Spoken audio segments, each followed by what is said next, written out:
സമീപകാലത്തായി ജനജീവിതത്തിൽ തിരക്ക് കൂടുമ്പോൾ ആധുനിക സൗകര്യങ്ങൾക്ക് പുറകെയുള്ള പരക്കം പാച്ചിലിൽ ഏറ്റവും കൂടുതൽ നഷ്ടം സംഭവിക്കുന്നതും ഇത്തരത്തിലുള്ള സുന്ദരമായിട്ടുള്ള ചൈതന്യം നിറഞ്ഞ സന്ധ്യകൾക്കാണ്. ഒരു ക്ഷേത്രത്തിൻ്റെ പശ്ചാത്തലത്തിൽ ഒരു സാംസ്കാരിക പരിപാടി നടന്നാൽ അവിടേക്ക് ഒരു സന്ധ്യസമയത്തൊന്ന് എത്തിച്ചേരുവാൻ, ആ പരിപാടിയിൽ പങ്കെടുക്കുവാൻ, ക്ഷേത്രകലകൾ ആസ്വദിക്കുവാൻ ഉള്ള സമയമില്ലാത്ത വിധം തിരക്കിലാണ് ഇന്ന് ബഹുജനം. അപ്പോഴും ഗണേശോത്സവം പോലെയുള്ള പരിപാടികൾ സമുചിതമായി സംഘടിപ്പിച്ചുകൊണ്ട് ഇതിൻ്റെ ഭാഗമായി തന്നെ മനസ്സിലാക്കുന്നു ഗണപതി പൂജ, അന്നദാനം, അടുത്ത ദിവസം സന്നിധാനന്ദൻ്റെ ഭക്തിഗാനമേള, നിമജ്ജന ഘോഷയാത്ര, ഇത്തരത്തിലുള്ള കാര്യങ്ങളെയൊക്കെ കൃത്യമായി സംഘടിപ്പിച്ചുകൊണ്ട്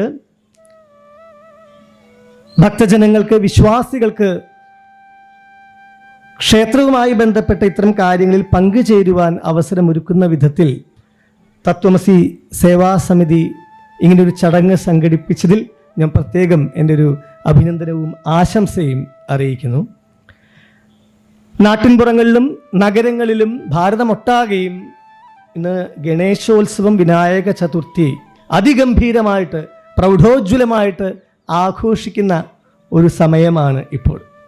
കേരളത്തിലും കേരളത്തിന് പുറമെ വിവിധ സംസ്ഥാനങ്ങളിലുമായിട്ട് ആത്മാഭിമാനത്തോടെ, ആനന്ദത്തോടെ, വിശ്വാസപൂർണതയോട് കൂടിയിട്ടാണ് വിനായക ചതുർത്ഥി ആഘോഷിക്കുന്നത്.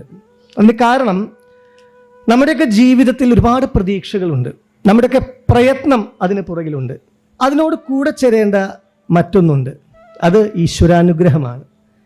പലപ്പോഴും പ്രതിഭയുള്ളവർ, കഴിവുള്ളവർ വളരെയധികം ശ്രമിച്ചിട്ടും അവർ ഉദ്ദേശിക്കുന്ന വിജയത്തിലേക്ക് വിദ്യാർത്ഥികളോ, തൊഴിൽ മേഖലകളിൽ പ്രവർത്തിക്കുന്നവരോ, കലാകാരന്മാരോ, എല്ലാ സമസ്ത മേഖലകളിലും പരിശ്രമിച്ചു കൊണ്ടിരിക്കുന്നവർ അവരുടെ ഏറ്റവും നല്ല എഫേർട്ട് ഉപയോഗപ്പെടുത്തുമ്പോഴും ഉദ്ദേശിച്ച വിധത്തിലുള്ള വിജയത്തിലേക്ക് എത്തുന്നതിന് ചില തടസ്സങ്ങൾ, വിഘ്നങ്ങൾ ഉണ്ടാകുന്നൊരു പതിവുണ്ട്. ഇത് നമ്മുടെ കയ്യിൽ നിൽക്കുന്ന കാര്യമല്ല. അങ്ങനെയുള്ള അവസരങ്ങളിൽ ഭക്ത്യാദരപൂർവം പ്രാർത്ഥിച്ചുകൊണ്ട് നാമജപത്തിലൂടെ, സാധനയിലൂടെ, ഉപാസനയിലൂടെ, ഭജനയിലൂടെ, ക്ഷേത്ര ദർശനത്തിലൂടെ, തീർത്ഥാടനങ്ങളിലൂടെ, വ്രതവിധികളിലൂടെ ഈശ്വരന് മുൻപിൽ നമ്മളെ സ്വയം സമർപ്പിച്ചുകൊണ്ട് നേടുന്ന ആത്മീയമായിട്ടുള്ള ചൈതന്യത്തിലൂടെ തടസ്സങ്ങളെ പരിഹരിക്കുവാൻ, വിജയത്തിലേക്ക് എത്തുവാൻ, കുടുംബജീവിതത്തിൽ, വ്യക്തിജീവിതത്തിൽ, സാമൂഹിക ജീവിതത്തിൽ ഔന്നത്യം നേടുവാൻ സാധിച്ചതിൻ്റെ സ്വാനുഭവങ്ങളിലൂടെയാണ് സത്യത്തിൽ നമ്മൾ ഓരോരുത്തരും വീണ്ടും വീണ്ടും വീണ്ടും ക്ഷേത്രങ്ങളിലേക്ക് എത്തുന്നത്. പഴമക്കാർ നമുക്ക് പകർന്നു തന്നിട്ടുള്ള വിശ്വാസങ്ങളെ, നമ്മുടെ ആചാരങ്ങളെ, അനുഷ്ഠാനങ്ങളെ, ആഘോഷങ്ങളെ യുക്തിഭദ്രമായ ഭക്തിയോടെ നമ്മൾ സമീപിക്കുമ്പോൾ അതിനെ നിലനിർത്തുവാൻ ഇവിടെ ക്ഷേത്രങ്ങളുണ്ട്. ക്ഷേത്രങ്ങളെ നിലനിർത്തേണ്ടത് നമ്മുടെ ആവശ്യമാണ്. നമുക്കറിയാം, ഗണപതി ഭഗവാനോടുള്ള പ്രാർത്ഥന ഏത് കാര്യവും ശുഭകരമായി ആരംഭിക്കുവാൻ നമ്മൾ ചെയ്യുന്നതാണ്. ഗണപതി ഭഗവാൻ ആരംഭദേവനാണ്, ആദി പരമ്പൊരുളായിട്ടുള്ള ആനന്ദമൂർത്തിയാണ്. നമ്മുടെയൊക്കെ ജീവിതത്തിൽ ശുഭം സമ്മാനിക്കുന്ന, നന്മ നൽകുന്ന, തടസ്സങ്ങൾ അകറ്റുന്ന വിഘ്ന വിനാശകനാണ്. ഇപ്പം ഗണപതിയുടെ രൂപം തന്നെ എത്ര ചേതോഹരമാണ് അല്ലേ? ഒറ്റക്കൊമ്പും തുമ്പിക്കൈയും ആനമുഖവും 4 കൈകളും നല്ല കുടവയറും ഒക്കെയുള്ള ഗണപതിയുടെ രൂപം കാണുമ്പോൾ തന്നെ നമുക്ക് മനസ്സിനതൊരു നിറവാണ്. എന്നെ ആദ്യാക്ഷരം കുറിച്ചത്, എൻ്റെ വിദ്യാരംഭം നടത്തിയത് എൻ്റെ പ്രാഥമികമായിട്ടുള്ള ഗുരുനാഥൻ, എൻ്റെ പ്രധാന അധ്യാപകൻ എൻ്റെ അച്ഛനാണ്.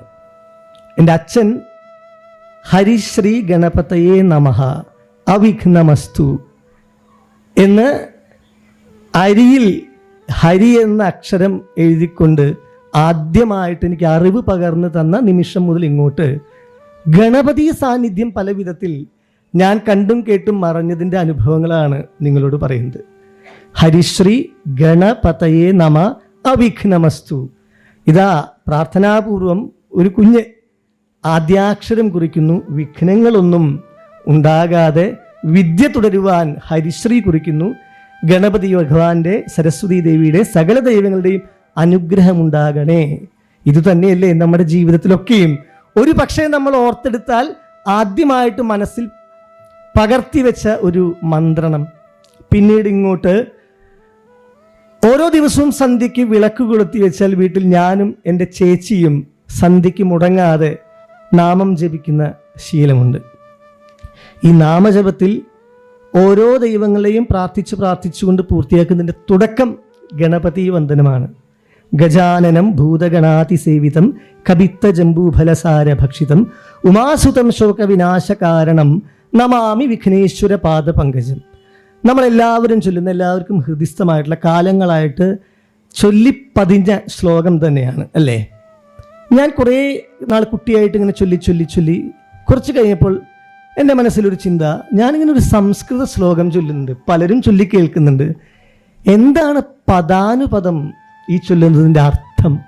സത്യത്തിൽ നമ്മൾ ഓരോരുത്തരും നമ്മൾ ഈ പഠിച്ചതും പാടുന്നതുമായിട്ടുള്ള സംസ്കൃത ശ്ലോകങ്ങളുടെ വേർഡ് ബൈ വേർഡായിട്ടുള്ള അർത്ഥം എന്താണ് എന്നറിയുവാൻ, അല്ലെങ്കിൽ കുട്ടികൾക്ക് അത് പകർന്നു കൊടുക്കുവാൻ എത്രത്തോളം ശ്രമിക്കുന്നുണ്ട്. അയ്യോ, സംസ്കൃതമൊക്കെ പണ്ഡിതന്മാരുടെ ഭാഷയാണ് കേട്ടോ, നമ്മളിതൊന്നും പഠിച്ചിട്ടില്ല, നമുക്കിതൊന്നും അറിയില്ല. അങ്ങനെയല്ല, നമ്മൾ ശ്രമിക്കുന്നില്ല. ഗജാനനം, ആനയുടെ മുഖത്തോടു കൂടിയ, ഭൂതഗണാതി സേവിതം, ഭൂതഗണങ്ങളാൽ സേവിക്കപ്പെടുന്ന, കഭിത്തം, ജംബു തുടങ്ങിയ ഫലങ്ങൾ ഭക്ഷിക്കുന്ന, ഉമ, പാർവതീദേവി, പാർവതിയുടെ സുതനും ശോകവിനാശങ്ങൾക്ക് കാരണക്കാരനുമായ വിഘ്നേശ്വരൻ്റെ താമര പൂ പോലെയുള്ള, അതായത് പാദപങ്കജങ്ങളെ ഞാൻ പ്രണമിക്കുന്നു, വന്ദിക്കുന്നു എന്നാണ് അതിൻ്റെ അർത്ഥം. സത്യത്തിൽ നമ്മൾ അത്ര കാര്യമായിട്ട് വേർഡ് ബൈ വേർഡ് ഈ അർത്ഥം മനസ്സിലാക്കാനോ കുട്ടികൾക്ക് പറഞ്ഞു കൊടുക്കാനോ ശ്രമിക്കുന്നുണ്ടോ? ശുക്ലാംബരധരം വിഷ്ണു ശശിവർണം ചതുർഭുജം പ്രസന്നവദനം ധ്യായേത് സർവവിഘ്നോപശാന്തയേ. ശുക്ലാംബരധരം വിഷ്ണു ശശിവർണം ചതുർഭുജം, വെളുത്ത വസ്ത്ര ഉടുത്ത ഭഗവാനാണ്, ചാന്ദ്രശോഭയുള്ള 4 കൈകളുള്ള, പ്രസന്നവദനം, പുഞ്ചിരിക്കുന്ന മുഖത്തോടു കൂടിയ ആ സർവവിഘ്നങ്ങൾക്കും ശാന്തി നൽകുന്ന ഗണപതിയെ ഞാൻ ധ്യാനിക്കുന്നു. ഇനിയുമുണ്ട്. ഏകദന്തം മഹാകായം തപ്തകാഞ്ചന സന്നിഭം ലംബോദരം വിശാലാക്ഷം വന്ദേഹം ഗണനായകം. ഒറ്റക്കൊമ്പനും വലിയ ശരീരത്തോടു കൂടിയവനും സ്വർണവർണ്ണത്തോടു കൂടിയ തപ്തകാഞ്ചന സന്നിഭം, ലംബോദരം വിശാലാക്ഷം, വലിയ വയറും വലിയ വിശാലമായ കണ്ണുകളുമുള്ള ഗണപതിയെ ഞാൻ ധ്യാനിക്കുന്നു. നമ്മൾ നമ്മുടെ പ്രാർത്ഥനകളെ ഒരു പഠനമാക്കി മാറ്റണം. അത് അറിവായി മാറണം. ആ അറിവ് പകർന്നു കൊടുക്കുന്നതായി മാറണം. അപ്പോഴാണ് പ്രാർത്ഥനകൾക്ക് പൂർണ്ണത. ചെറുപ്പം മുതൽ മുത്തശ്ശിമാർ, വീട്ടിൽ മുതിർന്നവരൊക്കെ ഈ ശ്ലോകങ്ങളൊക്കെ ചൊല്ലി പഠിപ്പിച്ചു തന്നതുപോലെ തന്നെ ഒരുപാട് കഥകൾ നമുക്ക് പറഞ്ഞു തന്നിട്ടുണ്ട്. നമുക്ക് നമ്മുടെ കുട്ടികളിൽ നിന്നുമാണ് ആരംഭിക്കുന്നത്. നമുക്ക് ഗണപതിയുടെ കഥകൾ അവർക്ക് പറഞ്ഞു കൊടുക്കാം. ഗണപതി പ്രാതൽ എന്നൊരു കഥയുണ്ട്. പുരാണ കഥാപാത്രങ്ങളിലെ ഏറ്റവും സമ്പന്നൻ, ധനികൻ ആരാണ്? കുബേരനാണ്. പറയുന്നുണ്ട് അവിടെ അമ്മമാർ. കുബേരന് അങ്ങനെ സ്വന്തമായി ഉണ്ടാക്കിയിട്ടുള്ള വലിയ പണത്തിൻ്റെ ഒരു ഇത്തിരി ആത്മവിശ്വാസ കൂടുതലോ അല്പം അഹങ്കാരമോ ഉണ്ടായിരുന്നൊരു സമയത്ത് ശ്രീപാർവതിയോടും പരമശിവനോടും വന്ന് പറയുകയാണ്. അതായത് സ്വന്തം വലിപ്പമൊന്ന് അറിയിക്കണമല്ലോ, ഞാൻ നല്ല വിഭവസമൃദ്ധമായൊരു സദ്യ അളകാപുരിയിൽ ഒരുക്കുന്നുണ്ട്. ഗണപതി അല്പം ഭക്ഷണപ്രിയനൊക്കെ ആണല്ലോ, ഇനി ഇവിടെ കഴിച്ച് വിശപ്പ് മാറുന്നില്ലെങ്കിൽ അങ്ങോട്ട് വന്നോട്ടെ, മതിയാവോളം സ്വാദിഷ്ടമായ രുചികരമായ സദ്യ ഞാൻ നൽകിക്കോളാം. ഇതിൽ വിനയമാണോ അഹങ്കാരമാണോ എന്നൊന്ന് അറിയണമല്ലോ. ഗണപതി ഭഗവാൻ ആ സദ്യ ഉണ്ണാനായി ചെന്നിരിക്കുകയാണ്. വലിയ സ്വർണ്ണവർണ്ണമുള്ള പാത്രങ്ങൾ, ഒരുപാടധികം പാചകക്കാർ, രുചിക്കൂട്ടുകൾ, നിറച്ചു വെച്ച സ്വാദിഷ്ടമായിട്ടുള്ള മധുര പലഹാരങ്ങൾ, പായസങ്ങൾ, സദ്യവട്ടങ്ങളെല്ലാം നിരത്തി വെച്ചുകൊണ്ട് ഒരർത്ഥത്തിൽ ഗണപതിയെ വെല്ലുവിളിക്കുന്നത് പോലെയാണ് ഒരുക്കങ്ങൾ. ഗണപതി ഭഗവാൻ ഒരിടത്തു നിന്നും പണി ആരംഭിച്ചു. ആ പണി കുബേരന് വലിയ പണിയായി മാറി. വീണ്ടും വീണ്ടും വിളമ്പിക്കൊടുക്കുന്നു. ആദ്യമൊക്കെ കുബേരൻ കരുതി ഒരുപാടുണ്ട് എൻ്റെ കയ്യിൽ കളക്ഷൻസ്, വ്യത്യസ്തമായിട്ടുള്ള dishes, yummy tasty food items, അങ്ങനെയാണല്ലോ ഇന്നത്തെ പുതിയ കാലത്ത് പറയാം. എത്ര വിളമ്പിയിട്ടും മതിയാകാതെ ഗണപതി ഭഗവാൻ അതിങ്ങനെ ആസ്വദിച്ച് കഴിച്ച് ഇനിയും തരൂ എന്ന് പറഞ്ഞെടുത്ത് കുബേരൻ്റെ ഗർവം അഹങ്കാരം തീർന്നുപോയി എന്നുള്ളതാണ്. ഇതൊരു കഥയാണ്. കുട്ടികൾക്ക് പറഞ്ഞു കൊടുക്കുമ്പോൾ കേവലം ഒരു കഥ കേൾക്കുന്നതിനപ്പുറത്ത് ഇതിലൊരു എസൻസ്, അന്തസത്ത. നമ്മളും നേട്ടങ്ങളിലേക്ക് എത്തിയാൽ, നാളെ ഒരു കുട്ടി വളർന്ന് ഒരു ജോലി കിട്ടി സമ്പന്നമായൊരു ജീവിത പശ്ചാത്തലത്തിൽ എത്തിയാലും അഹങ്കരിക്കാതെ ഏറ്റവും വിനയത്തോടു കൂടി വേണം ജീവിതം പുലർത്തുവാൻ എന്ന പാഠമാണ്. നമ്മുടെ ഓരോ പുരാണ കഥകളിലും അതിൽ അന്തർലീനമായിട്ടുള്ളൊരു കഥയുണ്ട്. ദിവ്യമായ സ്വാദിഷ്ടമായ ഒരു മാമ്പഴം കിട്ടുന്നു. ശിവനും പാർവതിയും ഇതാർക്ക് നൽകണം എന്നാലോചിച്ചപ്പോൾ മുരുകനുമുണ്ട്, ഗണപതി ഭഗവാനുമുണ്ട്. മത്സരം വെച്ചു.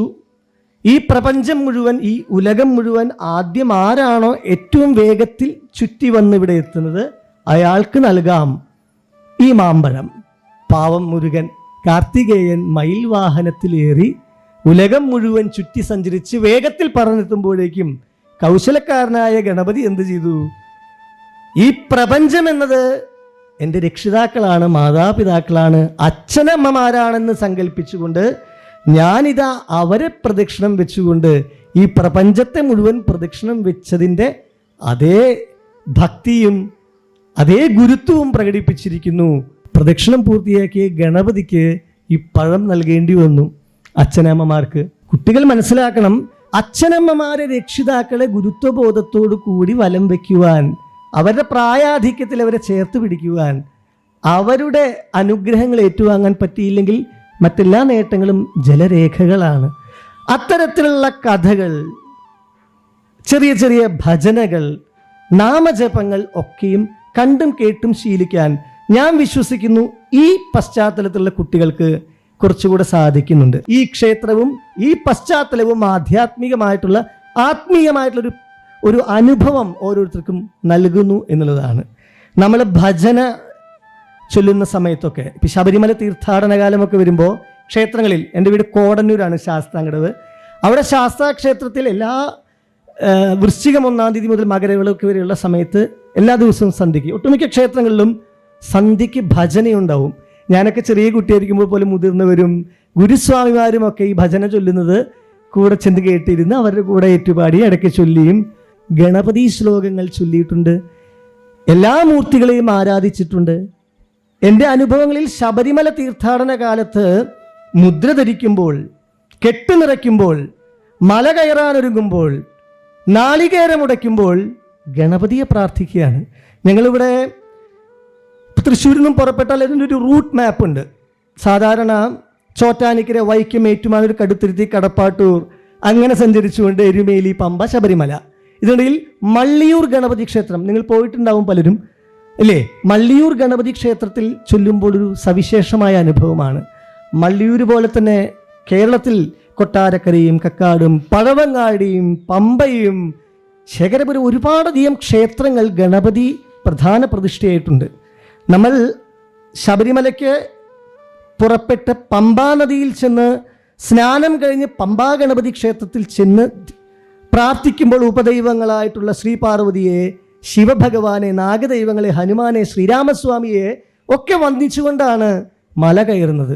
നീലിമല കയറ്റം ആരംഭിച്ച അപ്പാച്ചിമേടും ശബരിപീഠവും ശരംകുത്തിയാലും കഴിഞ്ഞ് ശബരീശ സന്നിധാനത്തിലേക്ക് ഏകദേശം 6 കിലോമീറ്റർ അധികമുള്ള ദൂരം. കുണ്ടും കുഴികളും കുന്നും ഗർത്തങ്ങളും സമതലങ്ങളും വീണ്ടും കയറ്റങ്ങളും ഇറക്കങ്ങളുമുള്ള ആ വഴി നമുക്ക് താണ്ടാൻ സാധിക്കുന്നത് നമ്മൾ നമ്മുടെ ലൗകികമായിട്ടുള്ള അലസമായിട്ടുള്ളൊരു ജീവിത രീതിയിൽ പോകുമ്പോൾ അത്ര എളുപ്പമല്ല. നമ്മൾ കൃത്യമായ വ്രതമനുഷ്ഠിച്ച് പ്രാർത്ഥനയോടുകൂടി ചെല്ലുമ്പോൾ നമുക്ക് നമ്മൾ പോലും അറിയാത്ത അദൃശ്യമായിട്ടുള്ളൊരു ശക്തി ലഭിക്കുന്നു. പമ്പാ ഗണപതിയെ പ്രാർത്ഥിച്ചുകൊണ്ടാണ് നീലിമല കയറ്റം ആരംഭിക്കുന്നത്. ഗണപതി ഭഗവാൻ മാർഗ തടസ്സങ്ങൾ മാറ്റിത്തരുന്നു. നാളികേരം ഉടച്ചാണ് മല കയറാൻ ആരംഭിക്കുന്നത്. എന്താണ് നാളികേരം ഉടയ്ക്കുമ്പോൾ അതിലുള്ളൊരു വിശ്വാസം? നാളികേരം എന്നതിൻ്റെ പുറം തോട് നമുക്കറിയാം ചിരട്ടയാണ് അല്ലേ? ദൃഢമായിട്ടുള്ള ഹാർഡായിട്ടുള്ള ആ ചിരട്ട നമ്മുടെ ശീലങ്ങളിലെ ദൃഢമായിട്ടുള്ള വൈരം, വഞ്ചന, അസൂയ, പ്രതികാര ബുദ്ധി, ശത്രുത തുടങ്ങിയിട്ടുള്ളവയാണെങ്കിൽ അതിനെ എറിഞ്ഞുടച്ച് അതിൻ്റെ അകക്കാമ്പായിട്ടുള്ള സൗമ്യത, ക്ഷമ, പരോപകാരം, സ്നേഹം തുടങ്ങിയിട്ടുള്ള ശീലങ്ങളെ കണ്ടെത്തുകയാണ് നമ്മൾ ഗണപതിക്ക് മുമ്പിൽ നാളികേരമുടച്ച് തടസ്സങ്ങളെ മാറ്റിക്കൊണ്ട്. അങ്ങനെ അയ്യപ്പ സന്നിധാനത്തെത്തുമ്പോൾ അവിടെ കന്നിമൂല ഗണപതി ഭഗവാനെ പ്രാർത്ഥിച്ചുകൊണ്ടാണ് നമ്മുടെ ദർശനം പൂർത്തിയാവുന്നത്. വിനായക ചതുർത്ഥി മഹാഗണപതിയുടെ ജന്മദിനമായിട്ട് എല്ലായിടത്തും ആഘോഷിക്കുമ്പോൾ നമുക്കൊരു പുതിയ ചിന്തയും പ്രതിജ്ഞയും വേണം. നമ്മുടെയൊക്കെ ജീവിതത്തിൽ, കുടുംബ ജീവിതത്തിൽ കുട്ടികൾ, രക്ഷിതാക്കൾ, അയൽക്കാരൊക്കെ പങ്കിടുന്ന സ്നേഹ സൗഹൃദങ്ങളിൽ ഈ ആത്മീയതയുടെ സുഗന്ധം വേണം. ശ്രീകൃഷ്ണ ജയന്തിയാണെങ്കിലും, സപ്താഹമാണെങ്കിലും, കർക്കിടക മാസത്തിലെ രാമായണ പാരായണമാണെങ്കിലും, നവരാത്രിയാണെങ്കിലും, ഇതാ ഗണേശോത്സവമാണെങ്കിലും, നമ്മുടെ നാട്ടിൽ ഇന്ന് നോക്കിയാൽ അറിയാം, മുമ്പെന്നുമില്ലാത്തൊരു ആവേശത്തോടു കൂടിയിട്ടാണ് ഇതൊക്കെ സംഘടിപ്പിക്കുന്നത്. കാരണം ഈ കലിയുഗത്തിൽ ഇത്തരത്തിലുള്ള സംഘാടനം അനിവാര്യമാണ്. 32 ഗണപതി ഭാവങ്ങളുണ്ട്. ബാലഗണപതി, ത്രക്ഷര ഗണപതി, ഏകദന്ത ഗണപതി, വരദ ഗണപതി, ക്ഷിപ്രപ്രസാദ ഗണപതി, സിദ്ധി ഗണപതി, സൃഷ്ടി ഗണപതി, ശക്തി ഗണപതി, അങ്ങനെയുള്ള വിവിധ ഗണപതി ഭാവങ്ങളുടെയൊക്കെല്ലാം ചൈതന്യം നമ്മുടെ പ്രാർത്ഥനകളിലൂടെ നമ്മൾ തിരിച്ചറിയുകയും വിഘ്നവിനാശകനായ ഗണപതിയുടെ അനുഗ്രഹത്തിലൂടെ നമുക്ക് ഒരുപാടധികം ജീവിതത്തിൽ മുന്നേറുവാനും സാധിക്കട്ടെ. തത്വമസിയുടെ പ്രവർത്തനങ്ങൾ, ഭക്തിവിശ്വാസങ്ങളെ ചേർത്ത് പിടിച്ച് ആചാര അനുഷ്ഠാന ആഘോഷങ്ങളെല്ലാം ഭംഗിയായി നടത്തുന്നതോടൊപ്പം തന്നെ പൊതുജനങ്ങൾക്ക് ഉപകാരപ്രദമായിട്ടുള്ള കാര്യങ്ങൾ കൂടെ നടത്തുന്നു എന്നറിയുന്നതിലും വലിയ സന്തോഷം. ഈ പ്രവർത്തനങ്ങൾക്ക് ഇന്നു മുതൽ അടുത്ത 3 ദിവസങ്ങളായിട്ട് തുടരുന്ന ഗണേശോത്സവ പരിപാടികൾക്ക് എൻ്റെ സ്നേഹം നിറഞ്ഞ ആശംസകൾ അറിയിച്ചുകൊണ്ട് വാക്കുകൾ ചുരുക്കുന്നു. നന്ദി, നമസ്കാരം.